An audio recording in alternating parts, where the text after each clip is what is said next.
Hey guys, welcome back to another video. In today's video, we are going to be having a look at pseudocode questions.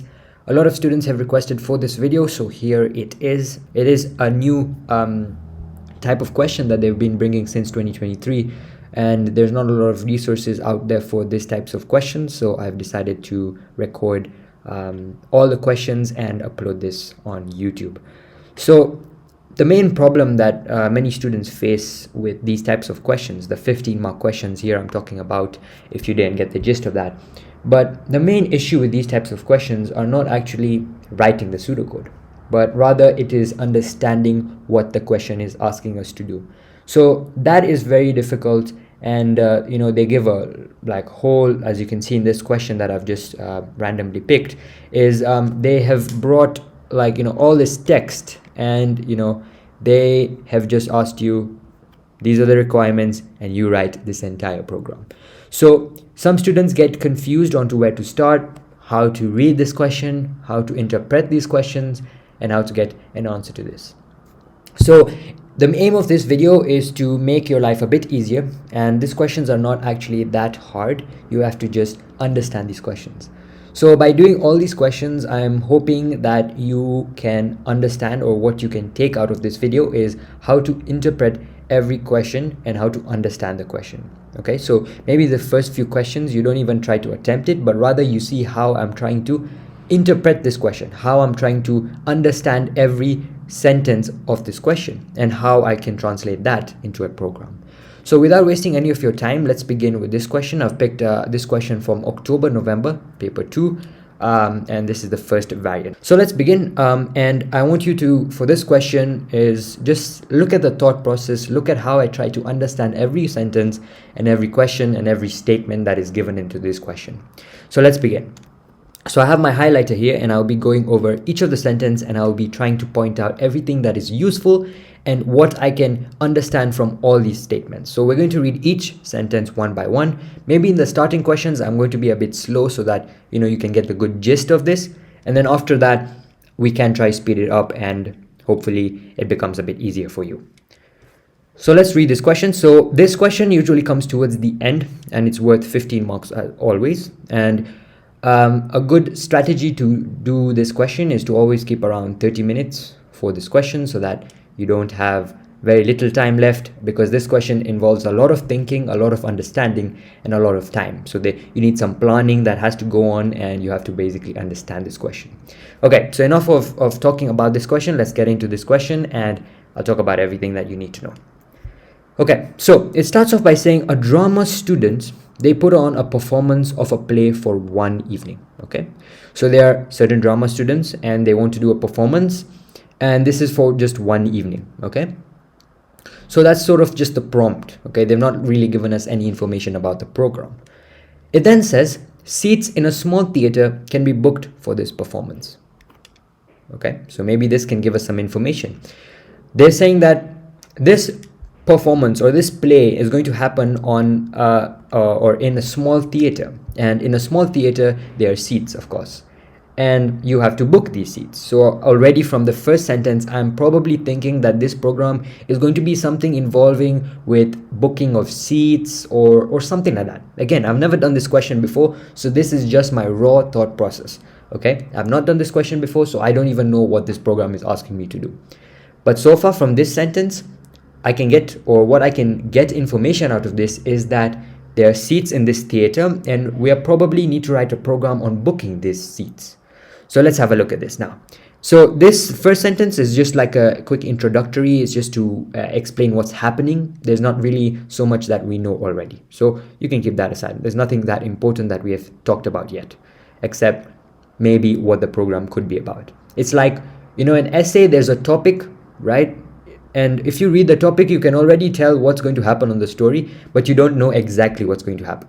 So this first sentence is sort of like that. It's like a title, right? You don't really know much that has been asked. Okay.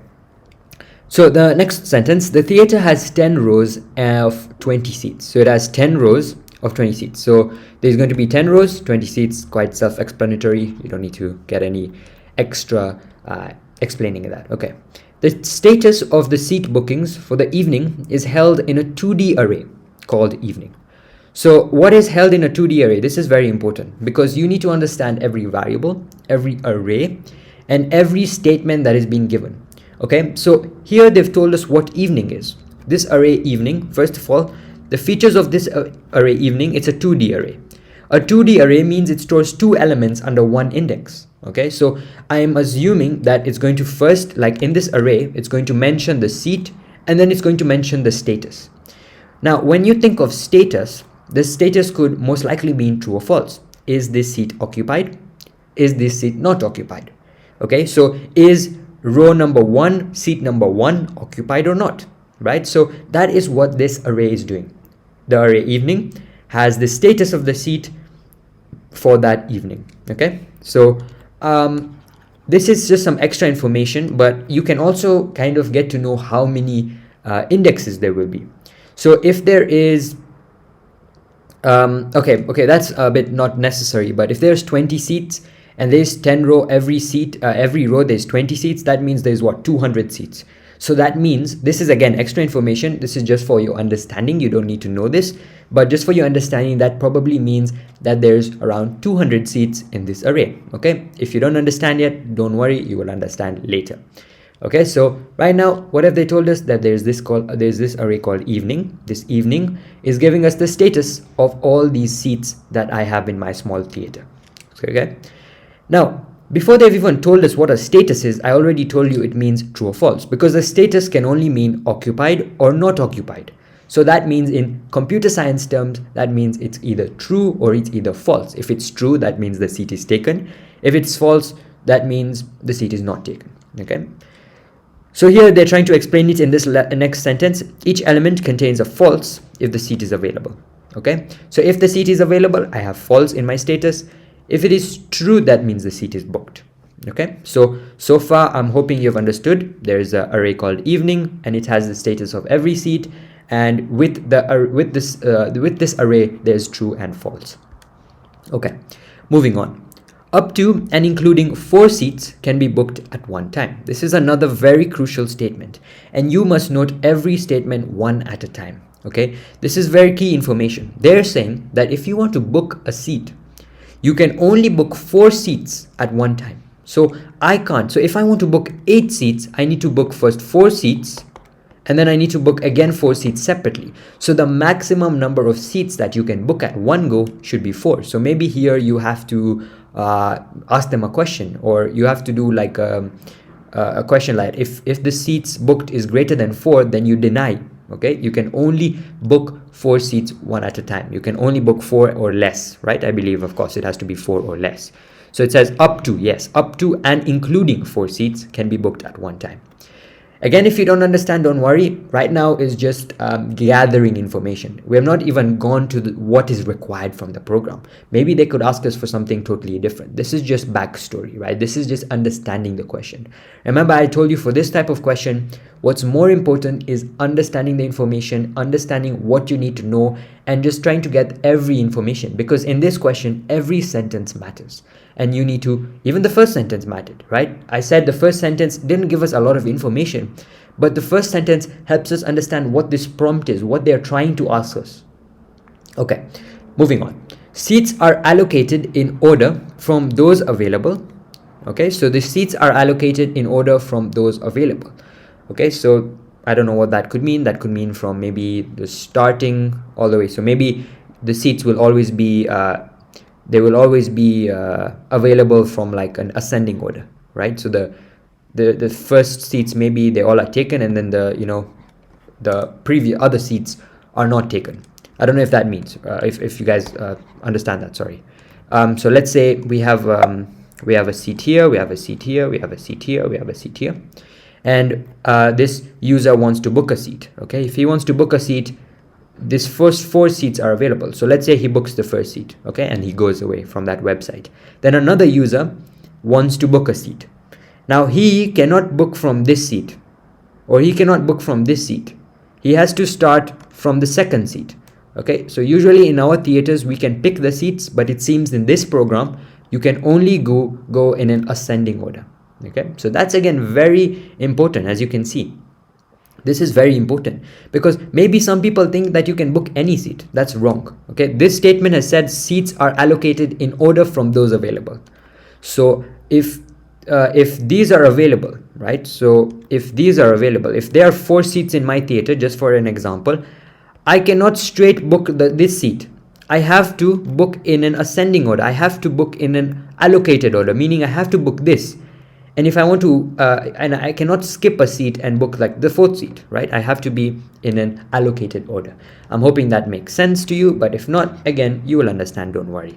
Next, a row or seat number cannot be requested, okay? So they've further clarified what I'm trying to say is that I cannot request to sit at row 3, seat number 10. I cannot request to do that. I have to sit in an allocated order.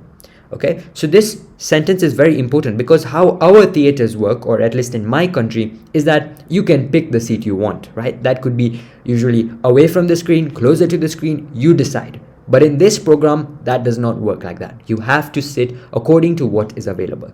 Okay, I'm hoping so far everything should be fine. It's not so complicated. They've just given us some basic information. They've told us about the array. They've told us about how the array works. And they've told us a little about how the program works. Meaning if I want to book a seat, first of all, I cannot book more than 4 seats. And second of all, is they must be in an order, right? So only the next available one will I get to sit in. Okay.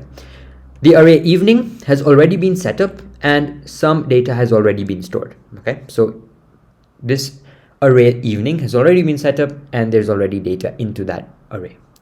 Now, here is the main part of the actual program. This point is the actual main part of the question. So reading this part is just helping you understand. This part of the question actually just helps me understand.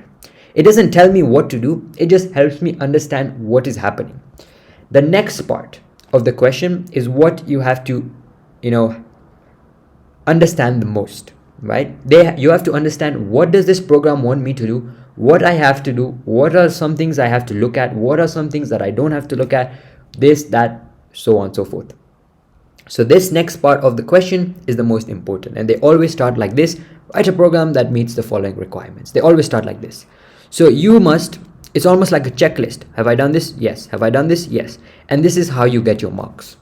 Okay, your marks are allocated according to the bullet points. Counts and outputs the number of seats already booked for the evening. How do I do this, right? That's going to be maybe 2-3 marks. The next one going to be another 2-3 marks. Validates the input. What does it mean by validates the input? Remember, this is when you go all the way to this part.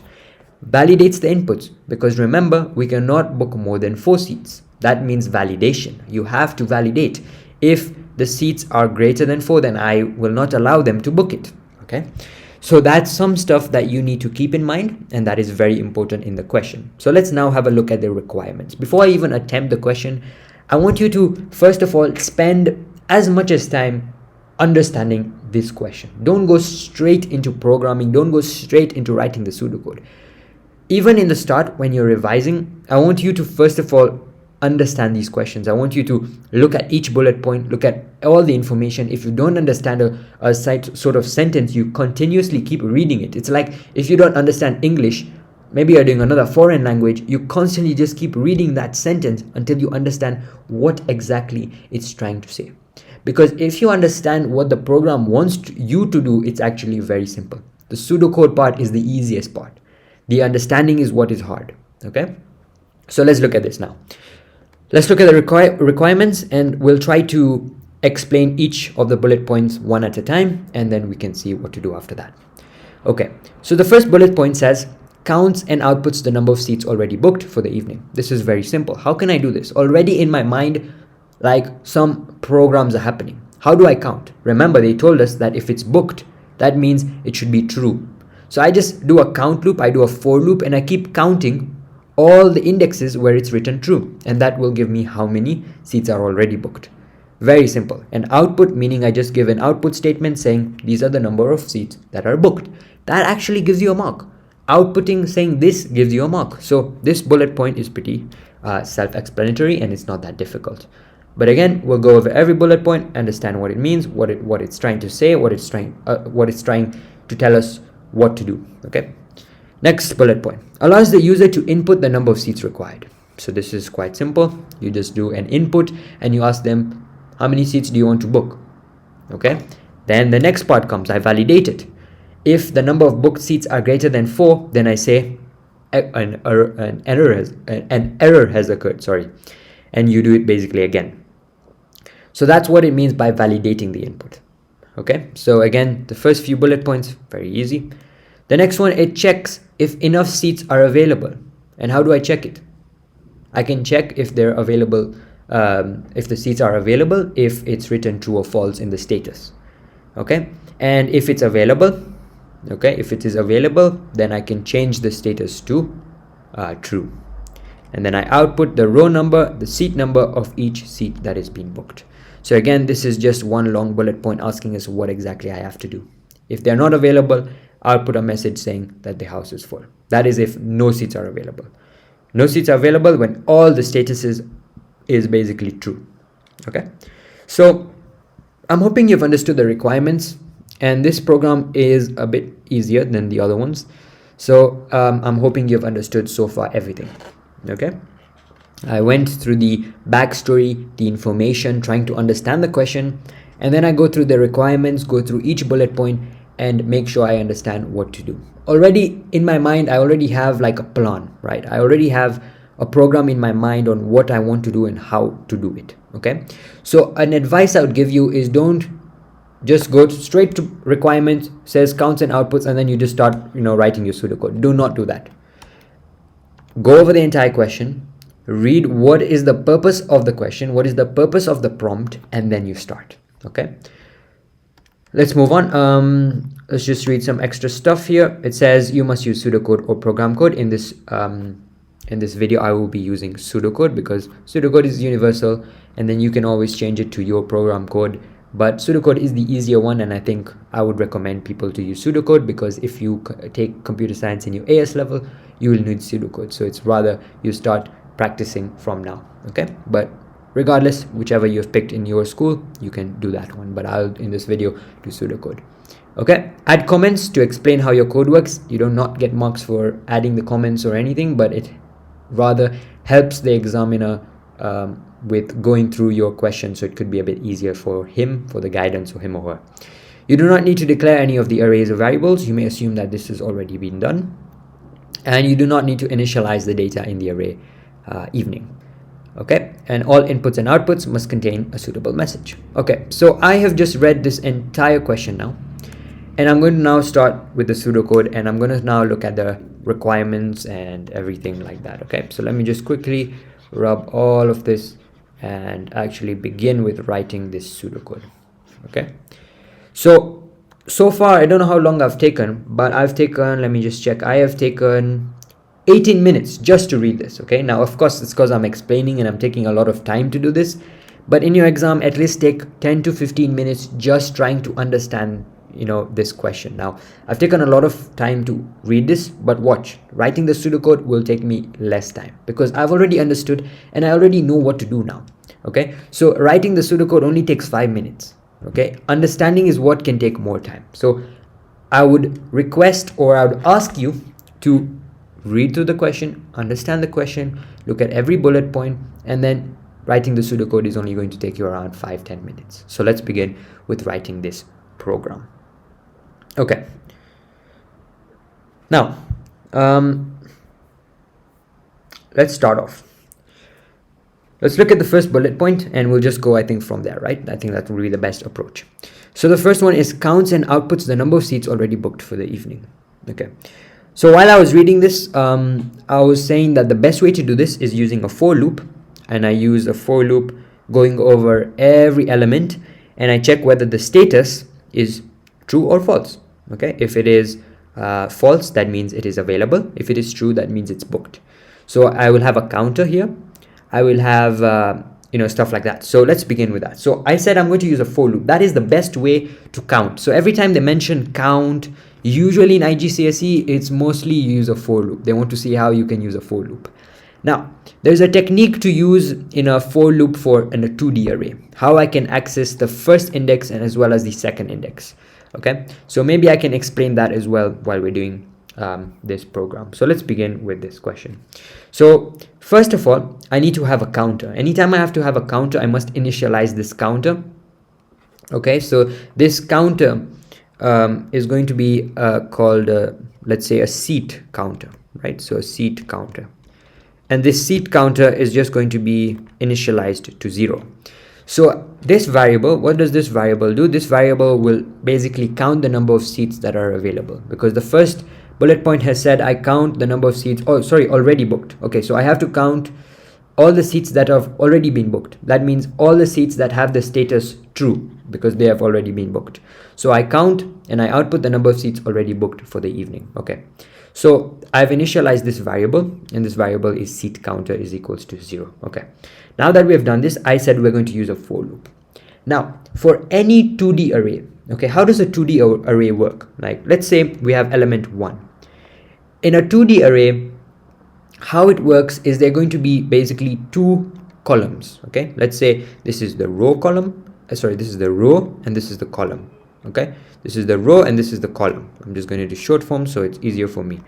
Okay, so the first index will store a row and will store a column. This is just an example. This is how, in fact, a 2D array works. Okay, then let's say 2, there is row and there is a column. Okay, 3, there is a row and there's a column. Okay, so this is how a 2D array is stored. There will be something stored at row, there will be something stored at column, there will be something stored at row, there will be something stored at column. That is how a 2D array works. Now, in order to access each individual element, we use something called a for loop, but we have to use, it's called a nested for loop. A nested for loop is when you use 2 for loops, one for loop, and then within that for loop I use another for loop. Okay, so you will just see it in just a moment when I use it right now. So let me show you how to do it. So I want to do a for loop and I want to access the second element of the first index, right? So maybe this might not make sense to you, but let me just write the pseudocode and then you can understand it from there. Okay, so I use a for loop, and usually what most of the parameters we say is for, and then we say like row, for row. Okay, how many rows are there? 10, right? So for row 1 to 10, and then the nested for loop. Okay, nested for loop meaning I do another for loop, and then here it's going to be for column. Okay, so here I'm just going to say for col, and the column, how many columns do we have? 1 to 20. So what does this do? We have the rows and then we have the columns. Okay, so the first for loop is going to say for row, so it's going to start with 1. So for the first row 1, it's going to go through each element 1 2 3 4 5 6 7 all the way till 20. It will then, this for loop, go to 2. After that it's going to go to the next, it will go to the second row, and then it's going to check 1 all the way till 20. So in that way I can access every index and every element of a 2D array, and that is how it actually works. Okay, so that's what a nested for loop is. If you still don't understand, then there are many videos on YouTube that explain the for loop, and this is more of this video is not teaching you every individual concept of pseudocode. I have made a video on that and I'll put it down in the description, but actually this video is just understanding the question and seeing how to write the pseudocode. Okay, so what I've done here is a nested for loop. Okay, so I've done for row 1 to 10, so it's going to do every row individually, and for column is going to go through every column, so I can go through every index. Now I've done this, what do I have to check? The bullet point has asked me I need to check whether these seats are booked. Okay, so I need to say if, okay, if the array is called evening, so if array evening, then I say row column. Okay, so if evening row column,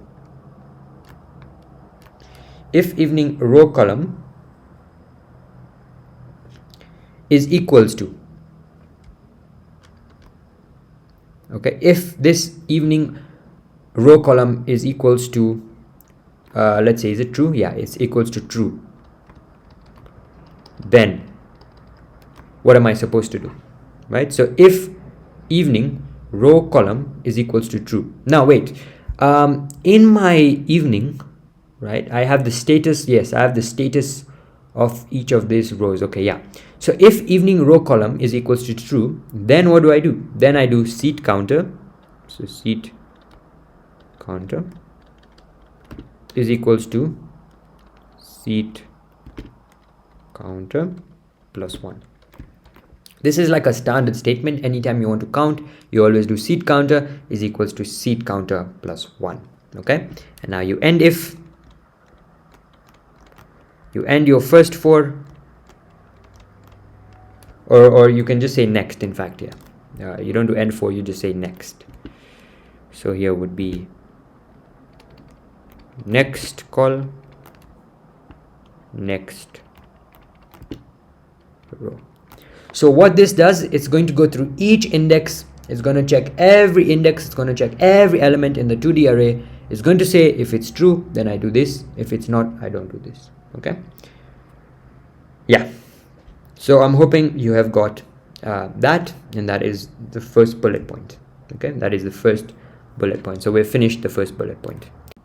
Okay. The second bullet point, it says it allows the user to input the numbers of seats required, and we have to validate this input right there. Okay, so that's pretty self-explanatory and it's pretty easy. So let's see. Now there's two ways to validate any input. It's through two loops. Either it's the repeat loop, through the repeat loop, or the while loop. So we have two loops that we could use. Now, since we're doing pseudocode, it's much more easier to use the repeat loop. However, you can do the while loop. It's not that difficult, but I'll do the repeat loop right now. So let's begin. Let me show you how to do this. Okay. Let me just do it down here. Okay. So I'll say repeat. Okay, repeat.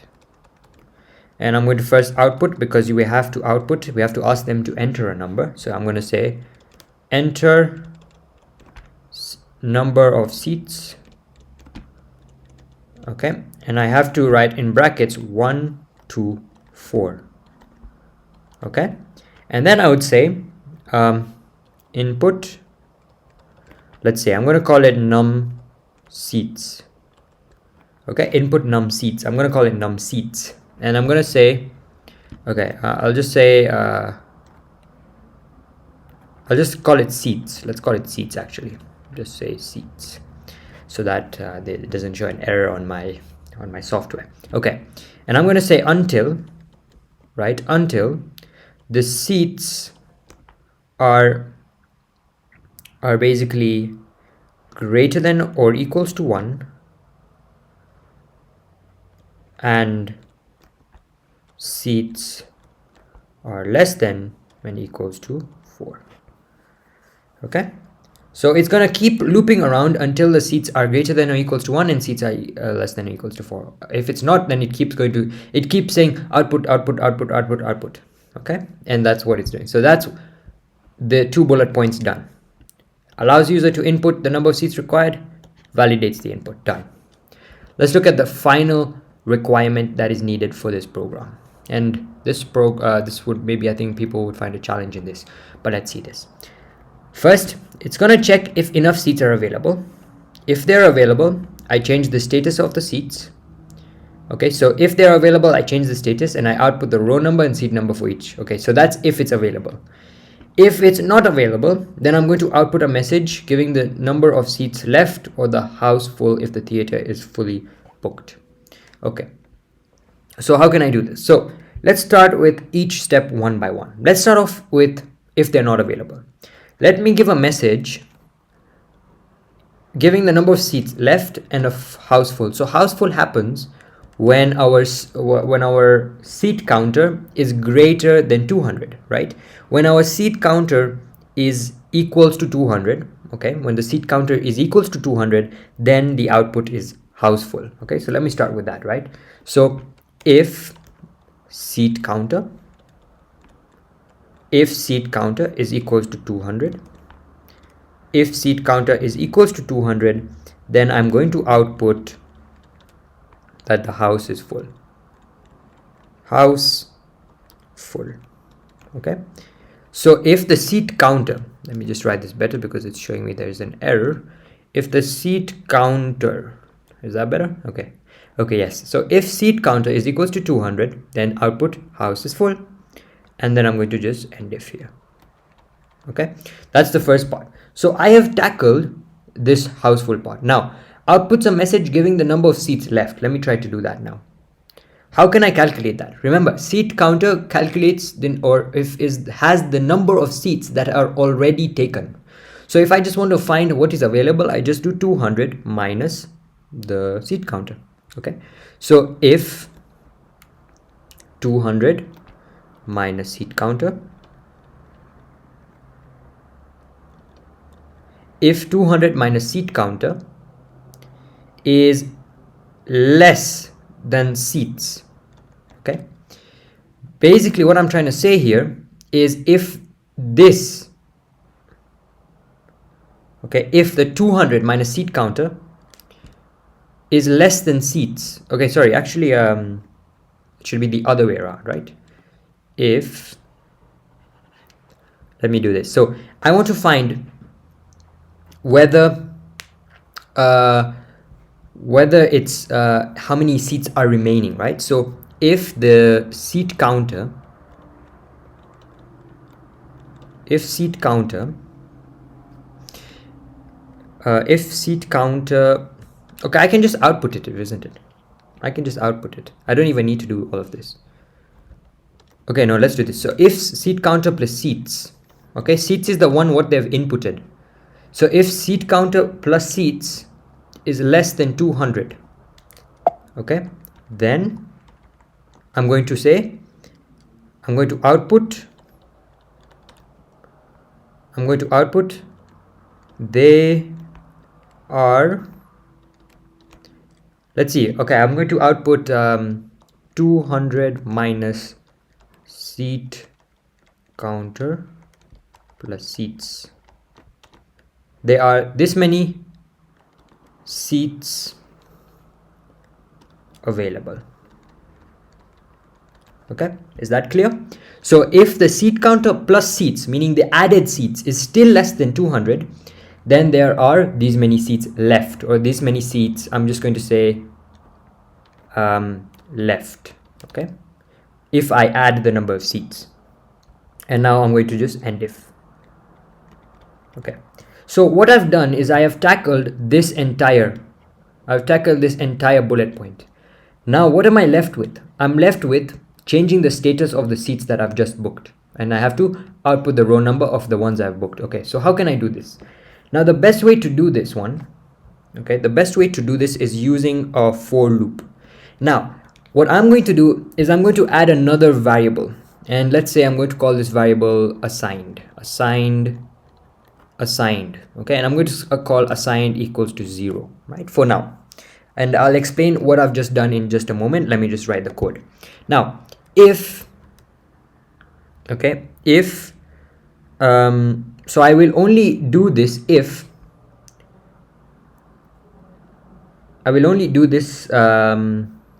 if the seat counter plus seats is less than 200, right? So if seat counter plus seats is less than 200, okay, then what am I going to do? Now what I'm going to do is to change the status, I'm going to do the nested for loop once again. Okay, I'm going to do the nested for loop once again. So I'm just copy, okay, I don't know why this is showing me an error here. Is it again with seat counter some problem? I think while I write it. Okay, whatever. Okay,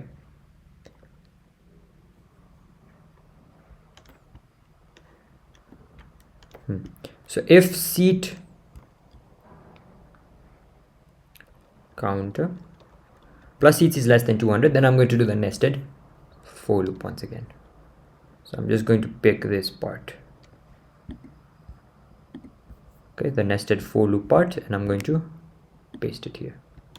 So if it is less than 200, then I'm going to do for row less than for row 1 to 10 and for column 1 to 20. I'm going to say if, okay, I'm going to say if the evening if the evening row and call, if the evening row and call is equals to false, okay, if evening row call equals to false and assigned is less than seats, then it's going to do this. Now let me just push all this behind a bit.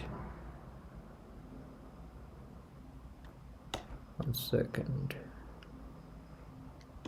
Push this a bit behind so that I have space to write this entire if statement. Okay, so I'll just explain in just a moment, right? I'll just explain. Just give me a second. Let me just write everything so that you can understand. Then I can explain later. Okay, so if this happens, then what am I going to do? Then my seats will equal to, first of all, seats plus 1. Okay. Oh, sorry. It's assigned, actually. Assigned will be assigned plus 1. Yeah. So then assigned will equals to assigned plus 1, right? So assigned is equals to assigned plus 1. Okay, and now let me finally add it. Then I'm going to do evening, this row and this column. I'm going to make it now equals to true. So I've basically changed the status. And I can even output now. And now I can output the seat, then I can say assigned, the seat assigned at row and column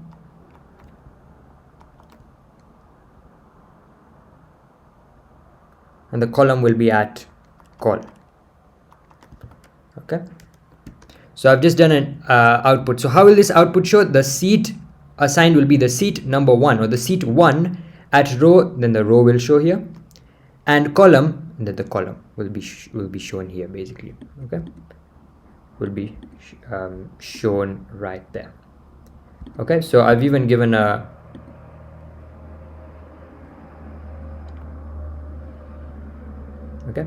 I've even given that output as well. Okay, and now let me just end if and just do the next, and then I'll just explain it once again. So let me do end if here and do next call and next row. So quickly explaining this is, this variable assigned is just a random, I've just randomly assigned it as to 0.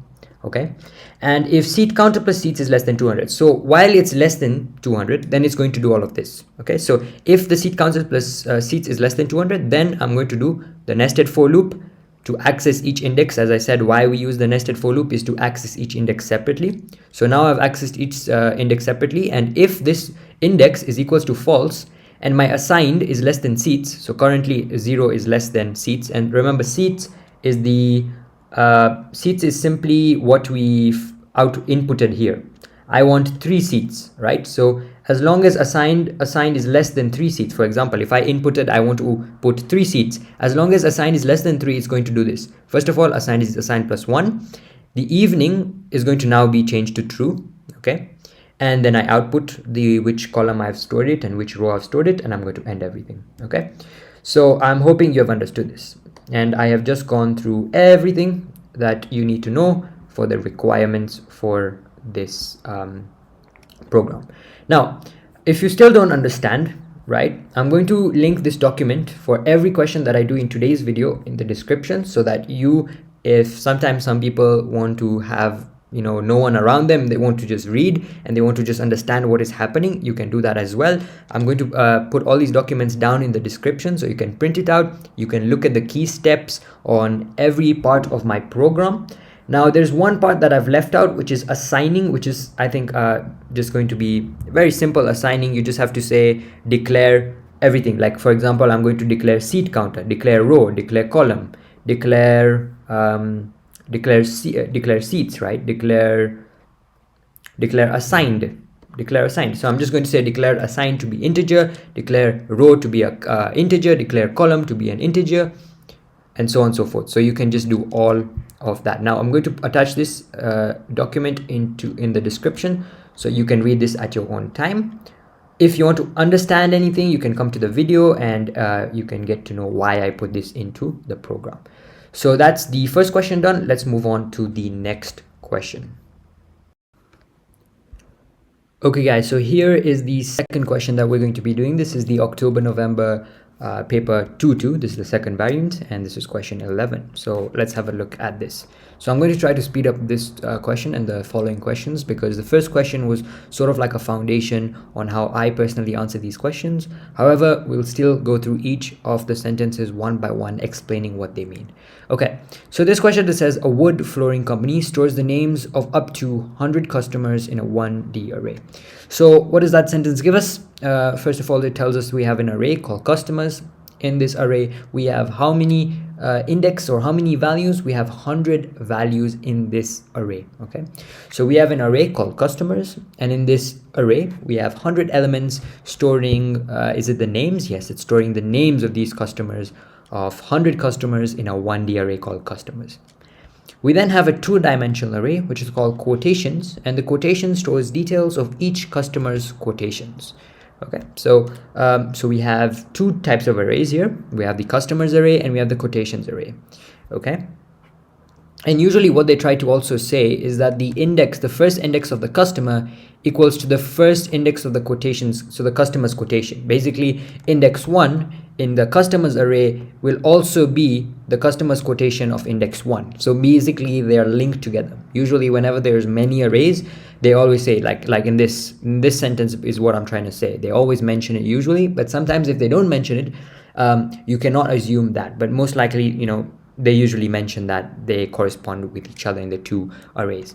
But yeah, the next thing it's saying is the quotation. What's in the quotation? It says the length of the room, the width of the room, the area of the wood required, the choice of the wood's index, which is a whole number. This is very important. The reason why they've put it in brackets is very important, because in our syllabus we have functions called round, we have functions where, you know, with a whole number, 2 decimal places, we use a function called round, right? So to do all of this stuff.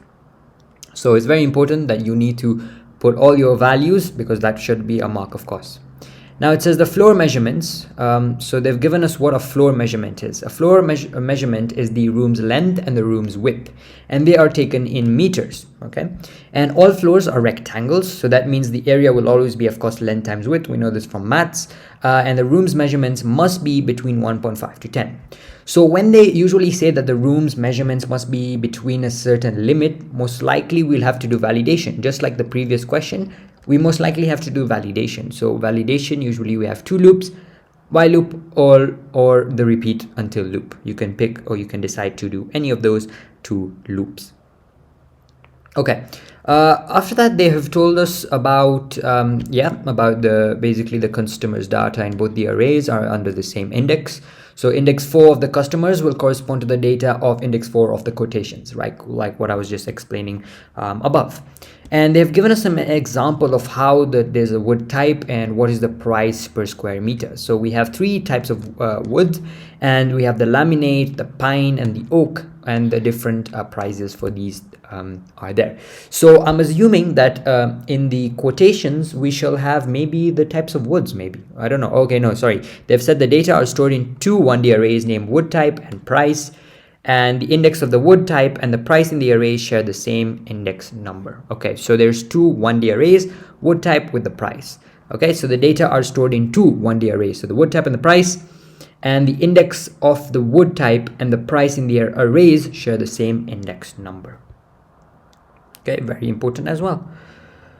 Okay, moving on. It says yeah, so that's basically the backstory. I like to call it a backstory. I don't know, whatever you want to call it, extra information or information that helps you understand the question. We have read that. This time we did it in a much more quicker way, but this question is much more simpler compared to the previous one, I think, but again, depends from person to person. So they have give us a lot of arrays though in this question. We have what? The customers array, quotations array, we have the wood type array, the price array. So you need to understand, is it a 1D array? Is it a 2D array? How or what is stored in each type of arrays? That's what you need to kind of look at, look out for. And they've told us a bit of a clue of validation, but usually if they tell you to validate, they do give it in the program requirement. So do not validate something that they have not asked you for. Or another tip that you can, just take away from this video is that you only do what the question tells you to do. You don't need to do extra stuff. That you won't get marks for that, right? You'll only get marks for what is in this next part, like that I'll tell you, in the right program requirements. You'll only get marks from there. Anything extra, if you've added extra variables, you're not going to get marks for that, okay? The marks will come from the requirements. So you have to meet the requirements, and that should be your goal, okay? This other stuff is just the same thing like the previous question. Declare your you do not need to declare the variables in the questions. And you initialize wood type and price. Okay, so we will initialize wood type and price. And then it says all inputs and outputs must contain a suitable message. Okay, so I think we've read the question. We've understood what it's trying to ask us. The prompt, it's basically, if I can summarize what this is saying, is that there's a company and it stores names of the customers, and these customers would probably will pick maybe some type of wood, and then you have to sort of look at the price and you look at their flooring and stuff like that, and you can give them an estimation. I think that's what is happening in this array. Again, remember, I'm only saying this on the basis of what information I've read. The program is going to ask me what to do. It's most likely going to be that, but the program will tell me what to do. Okay, so don't do any extra stuff. You don't need to calculate extra stuff for another room, for anything else. Do only stick to the question, and you shall get your marks like that. Okay, so now let's read the requirements for the program. Okay, so first I'm just going to go through each and maybe have an outline. Again, as I said in the previous question, don't just read the first bullet point and start writing the program. I would want you to read everything, understand everything, and then write the entire program once you have mapped how to link everything with each other. So let's look at the first bullet point. It says input a new customer's name, room length, and room width. So I have to input the name, the room length, and the room width. Very simple. Have a output and have an input. That should be quite simple. Here it is, validation. I said there's two types of ways to validate. One is with the while loop and one is with the repeat until loop. I prefer the repeat until loop, and I'm going to use, I think in the mark schemes they use the while loop. So if you want to know how a while loop works, you can look at the mark scheme, but in these videos will be using the repeat until loop. But it depends, okay? It depends on the type of validation. If it's a very simple validation, you can just use a while loop.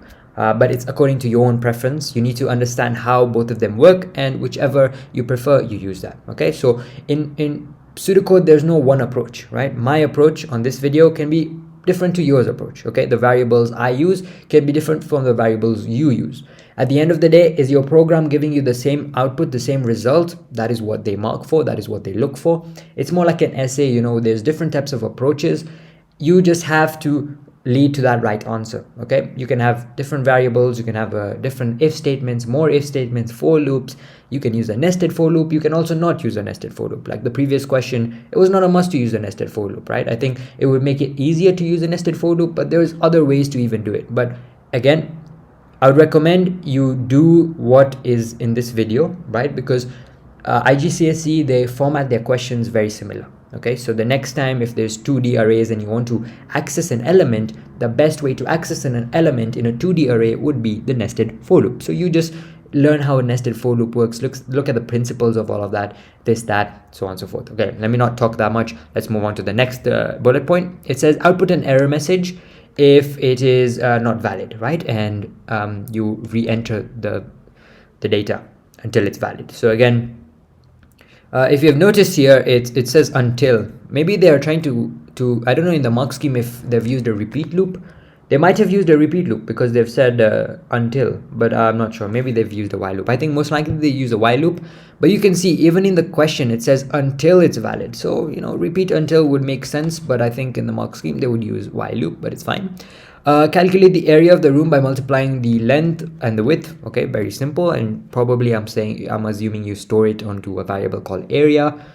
You say this is basically my thought processes. I'm trying to just think of all the possibilities, and that's why whenever I read a sentence, I'm just saying even information that they've not asked me to read, because I'm just looking at the thought. What you need to get out of this video is the thought process, right? Is I want you to think similar, right? Because that is how the question wants you to think, wants you to understand what it's asking for. So anytime I read a certain statement, I would want you to look at the, what next? What would I do with this information? What do they want me to do with this information? What can I do with this information? How can I get this information? So I want you to think of ways to get all of this in your head, right? Okay, if I want to get a customer's name, how can I do this? I will input it. I will output a message and then I will input it, right? That's how I to get it. If I want the room length, if I want the room width, I have two variables, storing the room length, storing the room width. If I want to get the area, I just multiply those two variables and store it in a variable called area. So again, they have not asked me to do all of this. However, it is in my thought process. As soon as I read these statements, I'm sort of getting that into my mind. Okay, let's go to the next bullet point. It says input the choice of wood. Now, another question I get is, do we do these bullet points in chronological order? That is correct. You have to do these bullet points in chronological order. And mostly if you see in the mark schemes, they are in chronological order. So if it asks me to because usually they're tied, right? This is tied to this, this is tied to this, this is tied to this.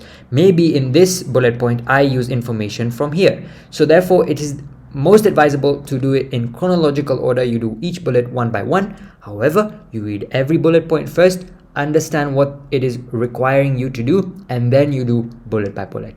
Okay, so input the choice of wood, find the price per square meter. Okay, calculate the price of the wood that they need, store all the data in the relevant arrays, output the customer's quotation. So if you noticed, right, I've never done this question before and I already guessed what they're going to ask me to do. Okay, so it does not take a genius to understand what they're going to ask you for. It's pretty simple. If you understand the question, everything becomes easy. So the main thing I want you to take away is you need to understand the question. If it takes you in the start when you're practicing 30 minutes, 1 hour, you want to understand these questions. That is what is important. Take as much as time you want, but you want to understand these questions. Once you understand them, once you get the trick to understanding them, it becomes much more easier.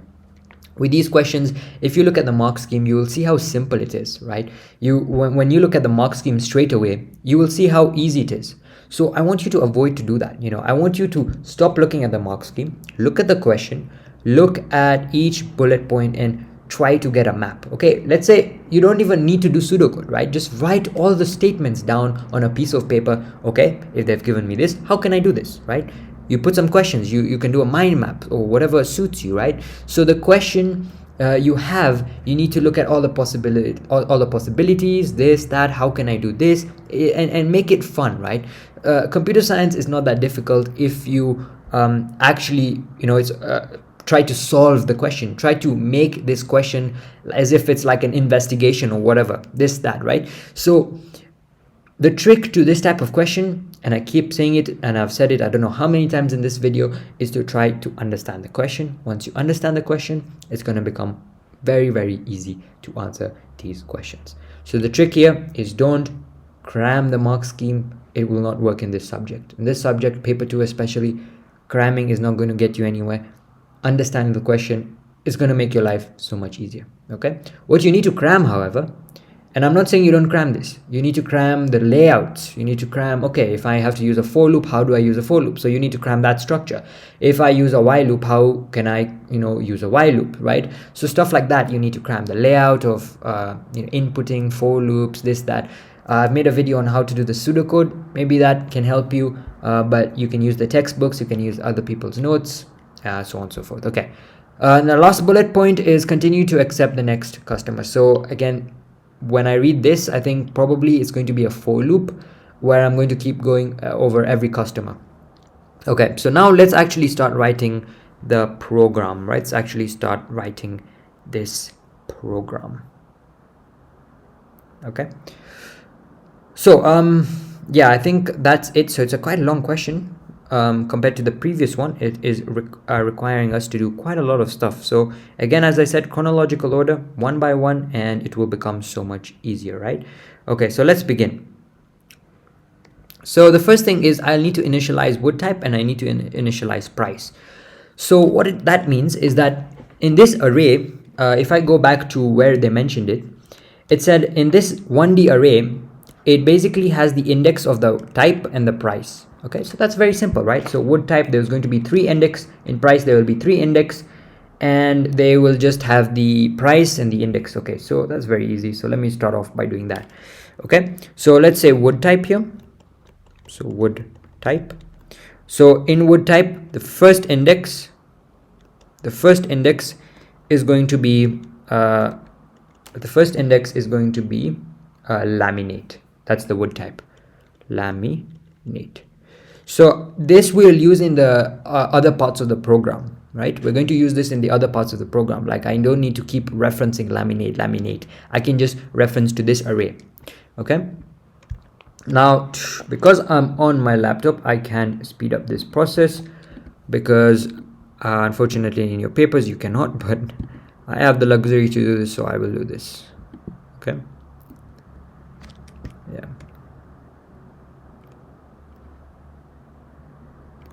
Okay, so I'll have 3 indexes, wood type 1, 2, and 3, and then this one is going to be, was it oak? Okay, pine, and then oak. Pine, and then oak. Okay, so I've done the wood type. Now let me do for price. So I'm going to do the same thing, right? So price 1, and then price 2.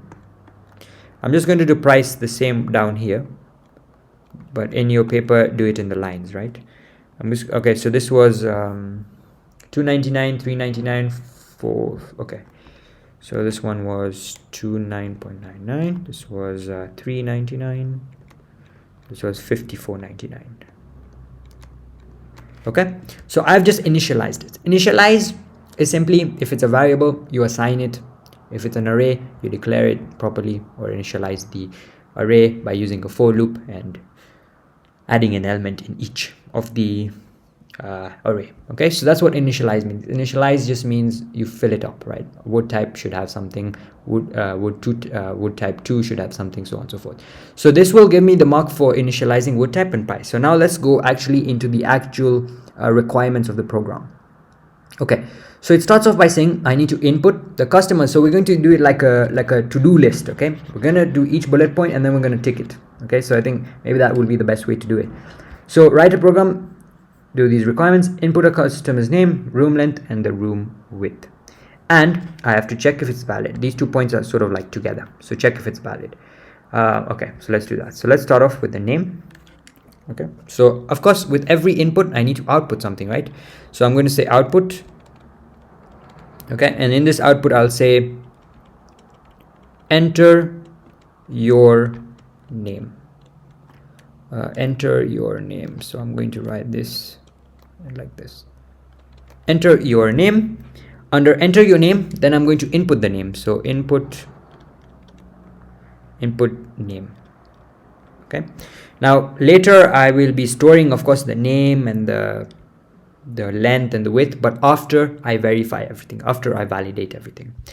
Okay, now let's see, do I need validation for the name? Let me just check. I think they did they? Is there any amount of length or anything? No, if a name doesn't have any validation. Okay, your name can be anything. You can have your first name, your last name, it can be anything. However, what needs to be validated is the length, right? The length needs to be validated.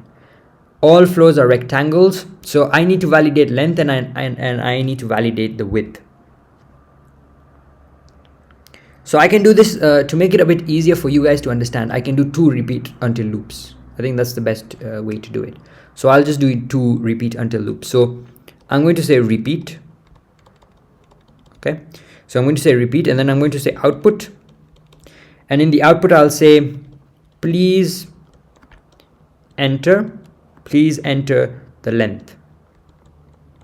Please enter the length in meters. Okay, And then you can even output, you can even say what it must be between.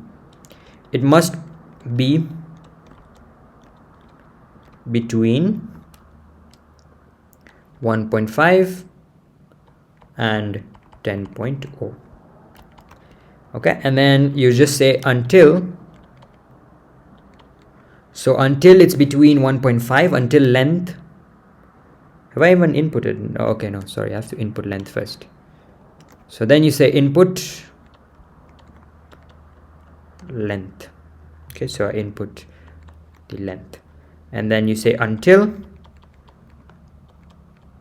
the length is greater than or equals to, okay, sorry, you do it in computers, greater than or equals to 1.5, okay, and less than or equals to 10.0. So you repeat until this. Now you do the same thing, but now for width. Okay, and width also has the same parameter, same validity, or what do you call it? It has to be the same. It has to be between 1.5 and 10.0. So you do the same thing, you just repeat as well, but this time you replace it with width. Okay, so it must be between this, and then you change the input as well to width, and then you say until the width is greater than 1.5 and less than or equals to 10.1. Okay, now that I have inputted my name, I have input the length, I have input the width, and I have checked if they all are valid, right? So I have done these two. Okay, I have done these two, and I have to also store. Okay, and I've also done an, okay, have I done an error message?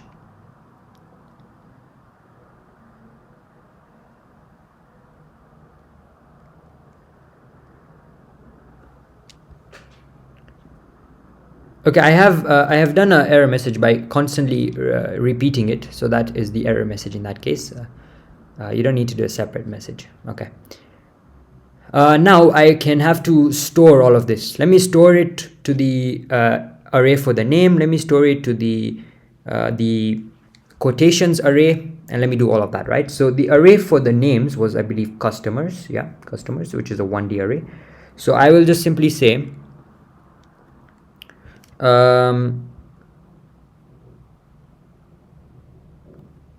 okay, what I can do is I'm going to put all of this under a procedure. Okay, that means once you call the procedure, then it's going to basically I'll do it as a function, right? That means every time, because you know in the end it said continue to accept the next customer. Okay, so I'm going to do a procedure that once you call it, once you call this procedure, it's going to continuously run, right? So I'm going to write it into procedure form. Now, as you can see, like I don't have a plan or anything, right? So I'm just adding stuff as I go on. That's why you should always like leave some space. So that it'll be just easier, right?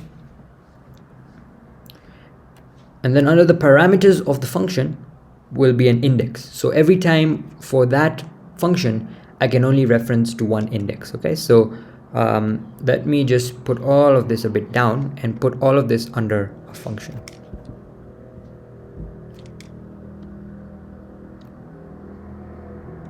Let me just put this under a function. To write a function, you just do procedure,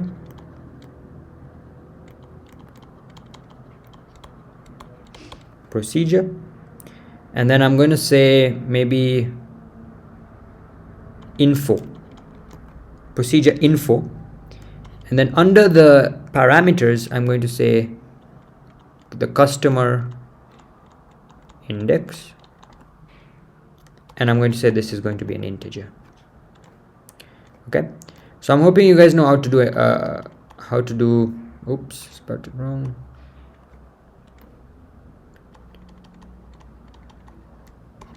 Okay, so every time I call the function info, right, in Python, what you could do is write a function of info, so def info, and you can constantly keep calling this. So the reason I'm doing this is because for each customer, I don't have to have a whole like for loop just for the index.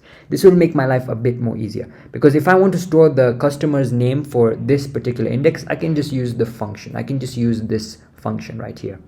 Okay.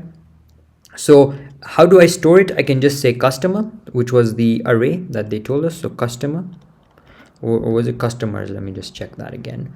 Customers, yeah. So customers is the array is called customers. So customers and then customer index. So under customers, customer index, I will store the name that I've just asked to input. And then under quotations, which is the quotations array, which is a 2D array, I need to store the customer index, which will be of course 1 maybe in this case. That will mean I will store the information of only the first person. So here I'll store the, now remember for length and for width, they said it must be, I think it was right here, yeah, it must be to 1 decimal place. The length of the room and the width of the room must be to 1 decimal place. So we use a function called round. Okay, so for quotations, customer index 1, we say round. Then we say length here, and we say 1. So what this does is it just does to the first decimal place. Okay, and then now I just literally copy this entire thing and just do the same for the width. Did I not copy it? Copy, paste.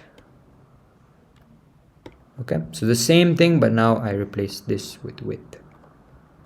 Okay, so I have now done the verification. I have checked whether it's between 1.5 and 10. I have made sure that it is in 1 decimal place for both of them, and I have stored all of them in the respective arrays. Now let me calculate the area. Okay, how will I calculate the area? I think for the area, and do I have to store the area? I have to store the area on the third index, most likely, right? So area of the wood, and I'll round it up to the next whole number. Okay, so I can directly just store it by saying, let me just paste it again. Okay, so quotations customer index. Okay, so here will be 2, here will be 3. Now to get the area is just simple length times width. It's a very simple, just round length times width. So of course, because this one has to be in a whole number, so round length times width, and this will be to 0. Okay, so if I want a whole number, I do it till 0. Okay, so now I have done until width is greater than 1.5. I've checked that if that's valid. I have added the area into the third index. Okay, so this area is in the third index now of the quotations array, right? So it says in the 2D array, it has the length, the width, the area of the wood. Now the choice of the wood is going to be in the next index, and the price of the wood will be in the next index. Okay, so just saying, right? Okay, what is it asking next? So it has asked us to calculate the area of the room by multiplying them together, and I've done that. And the next thing now is I input the choice of the wood and find its price per square meter. Now already, remember, I did an array where I have the type of the wood and I have the price for each wood. So I'm going to input first of all the wood. I'm going to check under the wood type if they match, and then we're going to look at that. Okay. Okay, so let's do that. So let's start off by inputting. Let's say, do I need validation for this? Let me just check that. Do I need to validate this? I most likely do need to validate this. No, it doesn't need any validation. However, we need to just, when storing it, we need to store it with 2 decimal places. That's mainly it. Okay, so what I have to do is input the choice of the wood. Okay, calculate the price of the wood, and then I do output the name, the choice of the wood, and the price of the wood. Okay, so what I'm going to do is we have to input the wood type, right? We have to input the choice of wood and find its price. Okay, so I'm going to use the array wood type, right? So I'm going to do let's say a for loop, and I'm going through each index of the wood type, and I'll see if it matches my wood type, right? So if it matches my wood type, then I can get the price. So I can output the price, or I can store it in some way, or some yeah, I can store the price of the wood. But yeah, in the array, however, yeah, so in the array, the 5th index stores the price of the wood. Okay, yeah,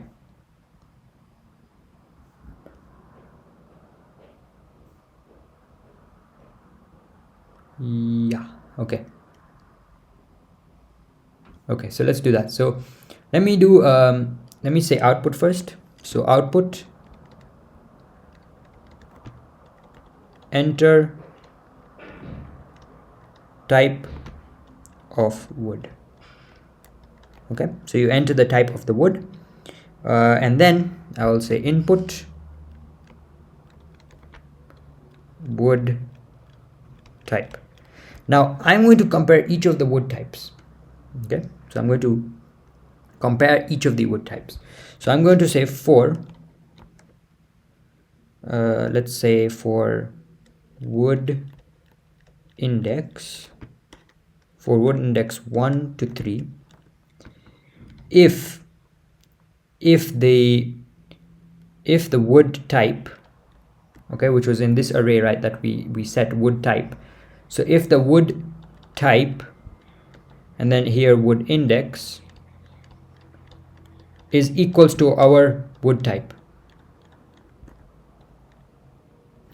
Let me change this name so that it's not confusing. So let's just say type. I'm just going to call it type. So if it's equal to our type, okay, then what am I going to do? Then I'm going to first of all let's see. Okay, so then I will, let's see what they're asking us to do. So I will input, and then I'll find its price. Okay, so I'll find the price. So I can store it in a like price or something like that, right? I can store it under price. So price will equals to the what was the array called? Price. Yeah, the array was called price. Okay, so the array was called price, and then in the price we just do wood index. Okay, so I have stored it under the price. Okay, so if wood type equals to the type, then we can find the price of that. And now I have to store it in the array, right? I have to store it in the array, because in the array I need to store choice of wood index. So I need to store the wood index in this. I have to store the wood type, isn't it? The choice of wood index stores details of each customer's quotation, the area of the wood required, the choice of the wood index, which is going to be a whole number. So it's going to store the choice of the wood's index. Okay, so that could be 1, 2, or 3. So okay, I can do that. So then I can store the wood index. So that's going to be quotations,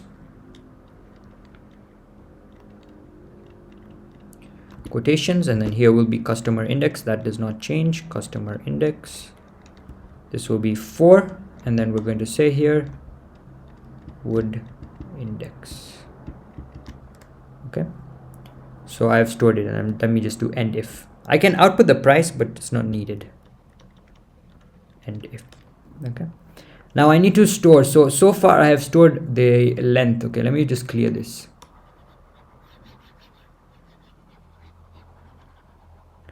So far in the quotations, I have stored the length, I've stored the width, I've stored the area of wood required.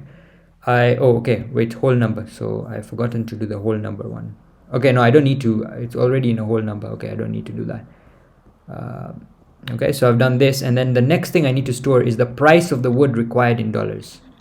Price of the wood required in dollars. So let me also do that. So I can do that actually under the same for loop, under the same if statement. So if I just put this down here, and I'll just say quotations. So here will be customer index. This will be 5, and I will store the price. It was a small p, so I'll store price. Now actually I'll do it in 2 decimal places, so I'll do round, okay, round, and then price, and it's at 2 decimal places. Okay, so now I have successfully, let me just go back to the requirements and just see if I've done everything. So input the choice of the wood and find its price. I've done this. Calculate the price of the wood needed. Yeah, I have done this. Okay, to calculate the price I just have to do per square meter. Okay, so I have to multiply it with the square meter by the area. Okay, so I have forgotten to do that. Okay, so the price I have to do price of wood index times the area, isn't it? So price of wood index times the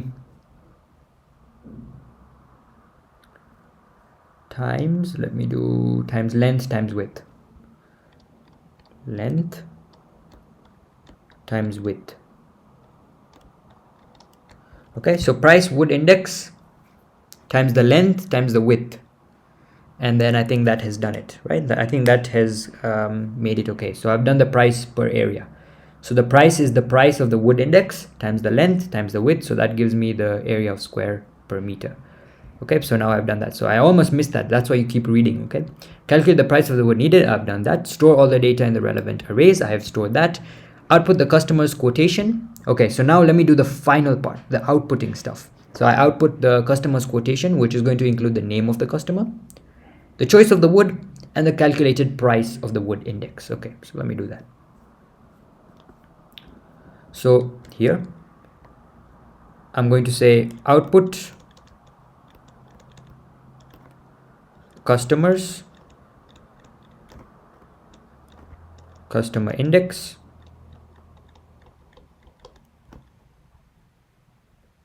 okay, then I'm going to do, I'll just manually do it, right? Output, what else do I need to output? I need to output the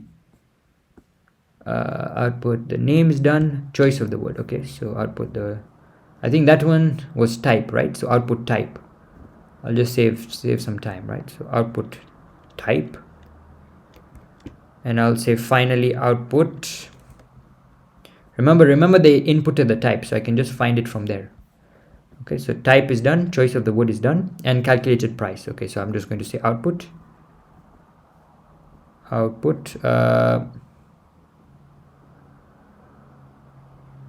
can just call this, copy this, copy and paste, done, and output this. So I've output the customers, I've output the type, and I'll output all of this. Okay, now you can give suitable information. So actually I can do suitable information, suitable info, the name. I'll just make it simple for this video, right? I'll just make it very simple for you guys, but you can add some more additional stuff, right? The name, the wood type. These are just my suitable messages, okay? Because sometimes they give you marks for the suitable messages. Oops.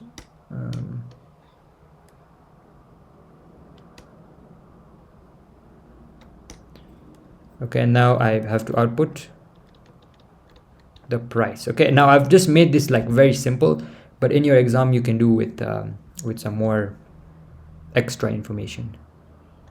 Okay, now I'll just put all this output stuff just over here. And I forgot to say next